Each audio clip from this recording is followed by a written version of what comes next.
Okay, boxing fans, I'm going to do probably a detailed prediction. It's not going to be a quick one on Kubrat Pulev versus Tony Thompson. Pulev is 17 wins undefeated, 9 of which by way of knockout. Thompson 38 wins, 26 by way of knockout, only 3 defeats, 2 of which by way of knockout.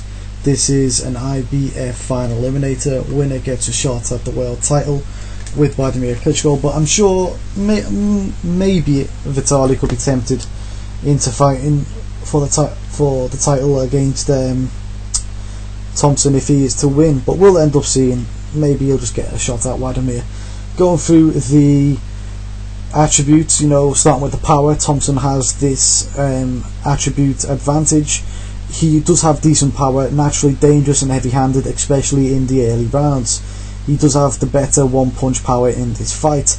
Now, it's not like when he hits you there's an explosion on your face, but saying that, you look at the division, who does have that type of power other than David Haye? I guess you could count Wilder, who is fighting zombies and dead bodies and shit, but other than that, there aren't that many destructive power killers in the division.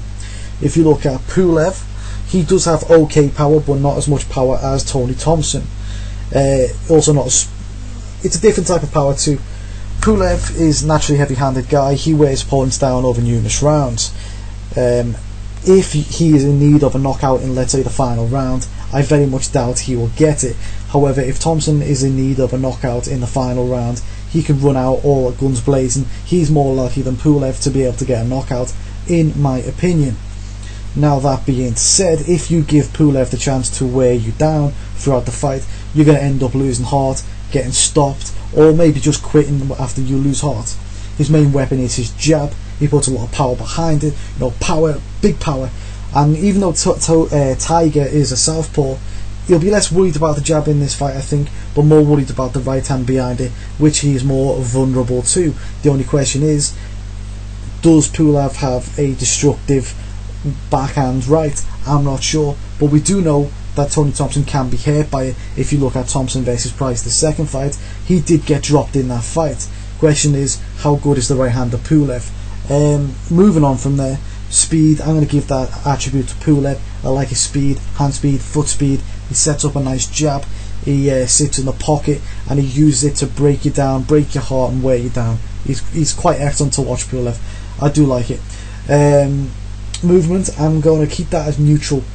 Tony Thompson seems to have got better foot speed with age. I don't understand it. He's got a better fluidity of his movement too, both offensively and defensively. However, Pulev can move well for a 250-pound guy. I just see bigger improvement in Tiger's work. In fact, I'm going to give that to Tiger. I'll give it to Tiger. Chin, I'm giving that attribute to Pulev. Up to now, as a professional, he's shown me that he's got a decent chin. He's not a chinny fighter. This is not a fight where Tiger's going in there with a guy who is known throughout the boxing world as his chinny opponent. This is not, and where he's got a big puncher's chance. This is not that type of fight.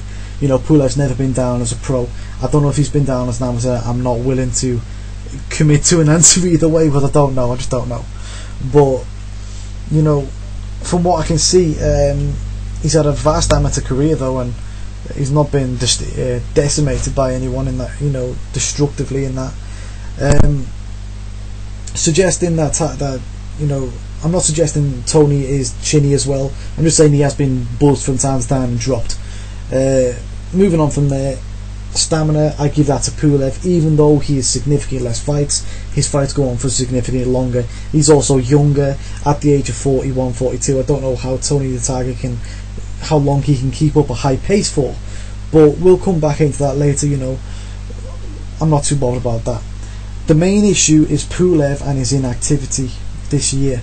Now, that could end up in ring rust, or it could take away from his stamina, and I'm hoping we'll come back into that later as well, but that could be an issue. Key part for Tony Thompson is his experience. Pulev has never been in with a southpaw as a professional and as an amateur. He has faced the Italian Cameronelli. He was soundly beaten on more than one occasion, I think 3 times, and also he's got a lack of fighting southpaws as a professional. Going also back to the amateurs, I think he got beaten quite convincingly by other southpaws too.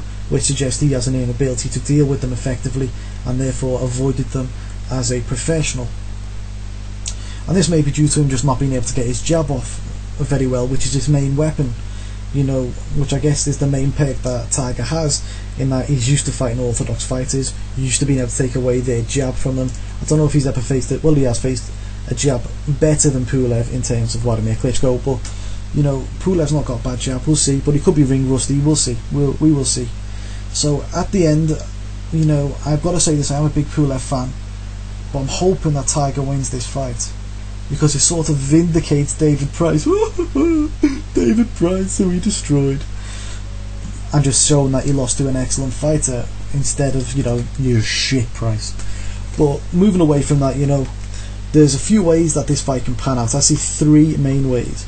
Pulev sits in the pocket with Thompson, bashes him up with a jab for the majority of the rounds until Tiger loses heart and quits, takes his paycheck and fucks off home, right, blaming someone or something else, you know, the way the usual heavyweights do, right. The second way it could go is Tiger takes away the jab of Pulev with his southpaw stance, offers Pulev a lot of issues he's never had to deal with as a pro, and either gets a late knockout or plays Russian roulette on the cards when he should have won the fight. The other thing that could happen is number three. Tiger poses some early issues, Pulev rides out an early issue, takes over in the second half of the fight with his stamina and work rate, and wins a points decision, rallying on the scorecards after the old Tiger gasses out. Which one of those is the most likely to happen? You know, the first one, well, of course, Pulev could, you know, bash him up with a jab, but Thompson could take it away from him. Tiger could pose him early issues like in the third one, and Pulev rides out any early issues and takes over in the second half of the fight. I guess that would be the most likely, but I'm going to go with two. I'm going to say Tony Thompson wins this fight. I'm going to say he takes away the jab of Pulev with his southpaw stance. Pulev, without his main weapon, looks, I wouldn't say clueless, but I'd say he's having a lot of issues in there.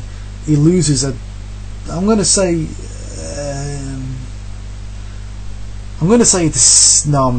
knockout. I'm not saying decision in Germany. No, yeah, Thompson's got to win by knockout if he's going to win, but I'm saying Thompson wins.